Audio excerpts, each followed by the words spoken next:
السلام عليكم ورحمة الله وبركاته. الحمد لله رب العالمين والصلاة والسلام على رسوله الكريم أما بعد فأعوذ بالله من الشيطان الرجيم بسم الله الرحمن الرحيم واعبدوا الله ولا تشركوا به شيئا وبالوالدين إحسانا رب اشرح لي صدري ويسر لي امري واحلل عقدة من لساني يفقهوا قولي ربي زدني علما.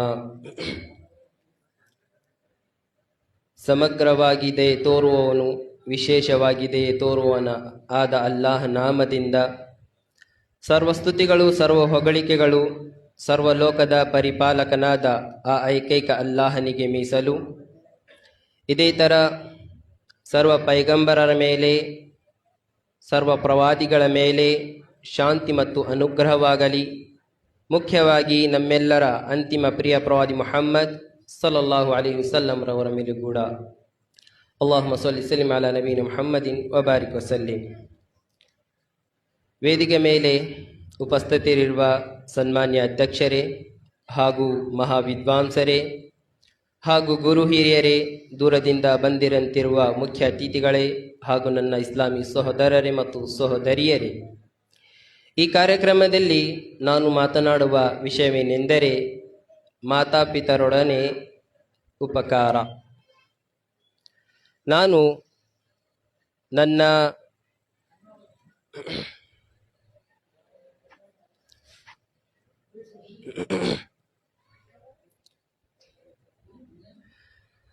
ನಾನು ನಿಮ್ಮ ಮುಂದೆ ನನ್ನ ಭಾಷಣದ ಮೇಲೆ ಪ್ರಕಾಶ ಹಾಕುವ ಮುನ್ನ ಅಲ್ಲಾಹನಲ್ಲಿ ಪ್ರಾರ್ಥನೆ ಮಾಡುತ್ತೇನೆ. ಅಲ್ಲಾಹ್ ನನಗೆ ಕುರಾನ್ ಮತ್ತು ಹದೀಸಿನ ಬೆಳಕಿನಲ್ಲಿ ನೈಜ ಮಾತನ್ನು ಹೇಳಲು ಮತ್ತು ನನಗೆ ಮತ್ತು ನಿಮಗೆ ಹೇಳುವುದಕ್ಕಿಂತ ಹೆಚ್ಚು ಕೇಳುವುದಕ್ಕಿಂತ ಹೆಚ್ಚು ಅಮಲ್ ಮಾಡಲು ತೌಫೀಕ್ ನೀಡು. ಆಮೀನ್. ಪ್ರಿಯ ಸಹೋದರರೇ ಮತ್ತು ಸಹೋದರಿಯರೇ, ಮಾತಾಪಿತಾ ಇದು ಅಲ್ಲಾಹನ ಒಂದು ದೊಡ್ಡ ಅನುಗ್ರಹವಾಗಿದೆ.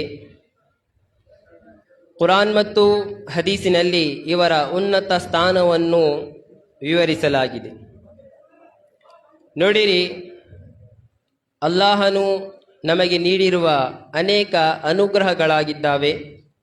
ಅದರಲ್ಲಿ ಬಹುದೊಡ್ಡ ಅನುಗ್ರಹ ನಮ್ಮ ಮಾತಾಪಿತರಾಗಿದ್ದಾರೆ.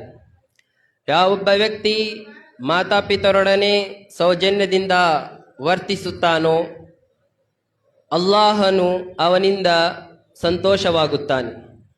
ಯಾರು ತಮ್ಮ ಮಾತಾಪಿತರೊಡನೆ ದುರ್ಸ್ವಭಾವದಿಂದ ನಡೆದುಕೊಳ್ಳುತ್ತಾನೋ ಅಲ್ಲಾಹನು ಅವನ ಮೇಲೆ ಕೋಪಗೊಳ್ಳುತ್ತಾನೆ. ನೋಡಿರಿ, ಅಲ್ಲಾಹನು ಕುರಾನಿನಲ್ಲಿ ತನ್ನ ಹಕ್ಕಿನ ನಂತರ ಮಾತಾಪಿತರ ಹಕ್ಕನ್ನು ವಿವರಿಸುತ್ತಾ ಹೇಳುತ್ತಾನೆ, ವಅಬ್ದುಲ್ಲಾಹ ವಲಾ ತುಶ್ರಿಕು ಬಿಹಿ ಶೈಅ ವಬಿಲ್ ವಾಲಿದೈನಿ ಇಹ್ಸಾನ. ಓ ಜನರೇ, ನೀವು ಕೇವಲ ನನ್ನ ದಾಸ್ಯ ಆರಾಧನೆಯನ್ನು ಮಾಡಿರಿ ಮತ್ತು ಮಾತಾಪಿತರೊಂದಿಗೆ ಸೌಜನ್ಯದಿಂದ ವರ್ತಿಸಿರಿ. ಇದೇ ಥರ ಅಲ್ಲಾಹ್ ತಾಲಾ ಬೇರೆ ಕಡೆ ಸೂರ ಬನಿ ಇಸ್ರಾಯೀಲ್ ಸೂಕ್ತ ಸಂಖ್ಯೆ 23 ಮತ್ತು 24ರಲ್ಲಿ ಹೇಳುತ್ತಾನೆ, ವಕದಾ ರಬ್ಬುಕ ಅಲ್ಲಾ ತಅಬುದು ಇಲ್ಲಾ ಇಯ್ಯಾಹು ವಬಿಲ್ ವಾಲಿದೈನಿ ಇಹ್ಸಾನ ಇಮ್ಮಾ ಯಬ್ಲುಗನ್ನ ಇಂದಕಲ್ ಕಿಬರ ಅಹದುಹುಮಾ ಔ ಕಿಲಾಹುಮಾ ಫಲಾ ತಕುಲ್ ಲಹುಮಾ ಉಫ್ ವಲಾ ತನ್ಹರ್ಹುಮಾ ವಕುಲ್ ಲಹುಮಾ ಕೌಲನ್ ಕರೀಮಾ ವಖ್ಫಿದ್ ಲಹುಮಾ ಜನಾಹ ಅದ್ದುಲ್ಲಿ ಮಿನರ್ ರಹ್ಮಾ ವಕುರ್ ರಬ್ಬಿರ್ಹಮ್ಹುಮಾ ಕಮಾ ರಬ್ಬಯಾನಿ ಸಗೀರಾ. ಪ್ರಿಯ ಸಹೋದರರೇ ಮತ್ತು ಸಹೋದರಿಯರೇ, ಈ ಸೂಕ್ತದಲ್ಲಿ ಅಲ್ಲಾಹನು ಹೇಳುತ್ತಿದ್ದಾನೆ, ವಕದ ರಬ್ಬುಕ ಅಲ್ಲಾ ತಾಬುದು, ನಿಮ್ಮ ಪ್ರಭು ವಿಧಿಸಿಬಿಟ್ಟಿದ್ದಾನೆ, ನೀವು ಕೇವಲ ಅವನ ದಾಸ ಆರಾಧನೆಯನ್ನು ಮಾಡಿರಿ ಮತ್ತು ಅವನನ್ನು ಹೊರತು ಬೇರೆಯವರ ಆರಾಧನೆಯನ್ನು ಮಾಡಬೇಡಿರಿ. ವಬಿಲ್ ವಾಲಿದೈನಿ ಇಹ್ಸಾನ, ಮತ್ತು ನಿಮ್ಮ ಮಾತಾಪಿತರೊಡನೆ ಸೌಜನ್ಯದಿಂದ ವರ್ತಿಸಿರಿ, ಒಳ್ಳೆಯ ರೀತಿಯಿಂದ ನಡೆದುಕೊಳ್ಳಿರಿ. ಇಮ್ಮ ಯಬ್ಲುಗನ್ನ ಇಂದಕಲ್ ಕಿಬ್ರ ಔ ಅಹದುಹುಮಾ, ಅವರಲ್ಲಿ ಒಬ್ಬರು ಅಥವಾ ಅವರಿಬ್ಬರು ವೃದ್ಧರಾದ ನಂತರ ಫಲಾ ತಕುಲ್ ಲಹುಮಾ, ಅವರೊಂದಿಗೆ ನೀವು ಉಫ್ ಎಂದು ಕೂಡ ಹೇಳಬೇಡಿರಿ. ವಲಾ ತನ್ಹರ್ಹುಮಾ, ಅವರಿಗೆ ಜರೆಯಬೇಡಿರಿ. ವಕುಲ್ ಲಹುಮಾ ಕೌಲನ್ ಕರೀಮಾ, ಮಾತನಾಡಿದರೆ ಮೃದುವಾಗಿ ಮಾತನಾಡಿರಿ. ವಖ್ಫಿದ್ ಲಹುಮಾ ಜನಾಹುದ್ದುಲ್ಲಿ ಮಿನರ್ ರಹ್ಮಾ, ಮತ್ತು ಸದಾ ಅವರ ಸೇವೆ ಮಾಡಲು ಸಿದ್ಧರಾಗಿರಿ. ವಕುರ್ ರಬ್ಬಿರ್ಹಮ್ಹುಮಾ ಕಮಾ ರಬ್ಬಯಾನಿ ಸಗೀರಾ, ಮತ್ತು ಮಾತಾಪಿತರ ಹಕ್ಕಿನಲ್ಲಿ ಈ ಪ್ರಾರ್ಥನೆಯನ್ನು ಮಾಡಿರಿ. ಓ ಅಲ್ಲ, ನನ್ನ ಬಾಲ್ಯದಲ್ಲಿ ಅವರು ನನಗೆ ಹೇಗೆ ಪಾಲನೆ ಪೋಷಣೆಯನ್ನು ಮಾಡಿದರು, ನೀನು ಅದೇ ರೀತಿಯೇ ಅವರ ಮೇಲೆ ಅನುಗ್ರಹ ತೋರು, ಅನುಕಂಪವನ್ನು ತೋರು ಎಂದು ಪ್ರಾರ್ಥನೆಯನ್ನು ಮಾಡಿರಿ. ಪ್ರಿಯ ಸಹೋದರರೇ ಮತ್ತು ಸಹೋದರಿಯರೇ, ಇವತ್ತು ಯುವ ಪೀಳಿ ಮಾತಾಪಿತರೊಂದಿಗೆ ಬಹಳ ದುರ್ಸ್ವಭಾವದಿಂದ ನಡೆದುಕೊಳ್ಳುತ್ತಾರೆ. ಮಾತಾಪಿತರು ಯಾವುದೇ ಒಂದು ಮಾತನ್ನು ಹೇಳಿದರೆ ಸಹಿಸಿಕೊಳ್ಳುವುದಿಲ್ಲ. ಅವರಿಗೆ ಎದುರು ಉತ್ತರವನ್ನು ನೀಡುತ್ತಾರೆ. ಅವರ ಮುಂದೆ ನಿಂತು ಕಿರುಚಾಡುತ್ತಾರೆ, ಅವರಿಗೆ ಬೈಯುತ್ತಾರೆ, ನಾನಾ ರೀತಿಯಿಂದ ಉಪದ್ರವವನ್ನು ನೀಡುತ್ತಾರೆ, ಕಿರುಕುಳವನ್ನು ನೀಡುತ್ತಾರೆ. ಆದರೆ ಇದು ಎಲ್ಲ ಹರಾಮಾಗಿದೆ. ಮಾನವನಿಗೆ ಅಲ್ಲಾಹನು ಆಜ್ಞೆ ಮಾಡಿದ್ದಾನೆ, ನೀವು ಸದಾ ಮಾತಾಪಿತರೊಂದಿಗೆ ಮೃದುವಾಗಿ ಮಾತನಾಡಿರಿ, ಅವರೊಂದಿಗೆ ಸೌಜನ್ಯದಿಂದ ವರ್ತಿಸಿರಿ, ಒಳ್ಳೆಯ ರೀತಿಯಿಂದ ನಡೆದುಕೊಳ್ಳಿರಿ. ಪ್ರಿಯ ಸಹೋದರೇ, ಆದರೆ ನಾವು ಈ ಥರ ನಮ್ಮ ಮಾತಾಪಿತರೊಂದಿಗೆ ನಡೆದುಕೊಳ್ಳುವುದಿಲ್ಲ. ಇದೇ ಥರ ಅಲ್ಲಾಹನು ತನ್ನ ಪವಿತ್ರ ಕುರಾನ್ ಸೂರತುಲ್ ಅಹ್ಕಾಫ್ ಸೂಕ್ತ ಸಂಖ್ಯೆ 15ರಲ್ಲಿ ಹೇಳುತ್ತಾನೆ, ವವಸ್ಸೈನ ಲಿನ್ಸಾನ ಬಿವಾಲಿದೈಹಿ ಇಹ್ಸಾನ ಹಮಲತಹು ಉಮ್ಮುಹು ಕುರ್ಹ ವವಜತಹು ಕುರ್ಹ ವಹಮಲುಹು ವಫಿಸಾಲುಹು ಸಲಾಸೂನ ಶಹರ.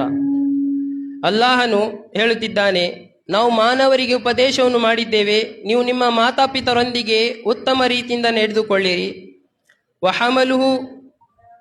ಹಮಲತಹು ಉಮ್ಮುಹು ಕುರ್ಹ, ನಿಮ್ಮ ತಾಯಿ ನಿಮಗೆ ಬಹಳ ಕಷ್ಟದಿಂದ ಗರ್ಭದಲ್ಲಿ ಇಟ್ಟುಕೊಂಡಿದ್ದಳು. ವವಜದು ಕುರ್ಹ, ಮತ್ತು ಬಹಳ ಕಷ್ಟದಿಂದ ನಿಮಗೆ ಜನಿಸಿದಳು. ವಹಮಲುಹು ವಫಿಸಾಲುಹು ಸಲಾಸೂನ ಶಹರ, ಮತ್ತು ನಿಮಗೆ ಜನಿಸಿರುವುದರಿಂದ ಹಿಡಿದು ಹಾಲು ಬಿಡಿಸುವವರೆಗೆ 30 ತಿಂಗಳ ನಿಮ್ಮ ಕಷ್ಟವನ್ನು ಸಹಿಸಿದಳು.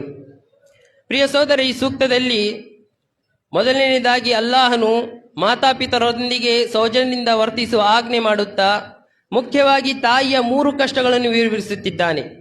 ಮೊದಲನೇದಾಗಿ 9 ತಿಂಗಳ ಗರ್ಭದ ಕಷ್ಟ, ಎರಡನೇದಾಗಿ ಮಗುವನ್ನು ಜನಿಸುವಾಗ ಆಗುವ ಕಷ್ಟದ ಬಗ್ಗೆ, ಇದೇ ತರ 30 ತಿಂಗಳ ಹಾಲು ಉಣಿಸುವ ಕಷ್ಟದವನ್ನು ಅಲ್ಲಾಹನು ಇಲ್ಲಿ ವಿವರಿಸುತ್ತಿದ್ದಾನೆ.